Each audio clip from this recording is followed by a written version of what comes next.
Phone tapping వ్యవహారంలో కేటీఆర్ విచారణపై కేంద్ర సహాయ మంత్రి బండి సంజయ్ స్పందించారు. ఫోన్ ట్యాపింగ్ కేసులో కేటీఆర్దే కీలక పాత్ర అని ఆరోపించారు.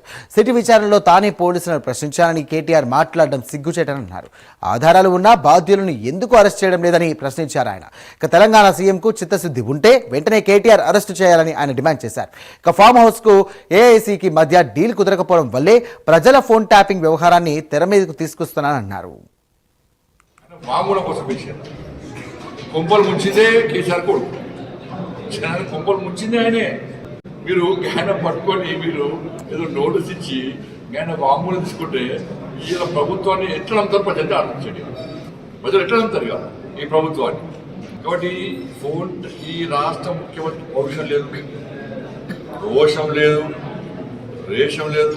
అరే మా రక్తం వస్తుంటుంది, మా పార్టీ నాయకులు మాది రక్తం వస్తుంటున్నది కాదు.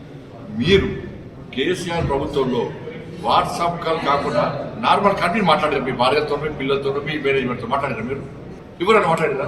కేసీఆర్ ప్రభుత్వంలో కూడా నార్మల్ కాల్ అనేది లేనేలేదు. అన్ని వాట్సాప్ కాలు, సిగ్నల్ కాలు, లేకుంటే ఫేస్ టైం.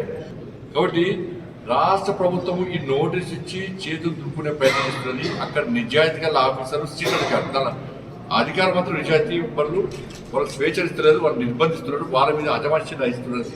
నిన్న చేసి ఏం చేసారు? బయటకు వచ్చి నన్ను ఏం చేయలే. తెలంగాణ ప్రజలు ఈ సిట్టు విచారణ చూసి, ఈ రాష్ట్ర ప్రభుత్వం విమర్శ చూసి నవ్వుతున్నారు. కాంగ్రెస్ పార్టీ ప్రభుత్వం అపాస్య పాలైపోయింది.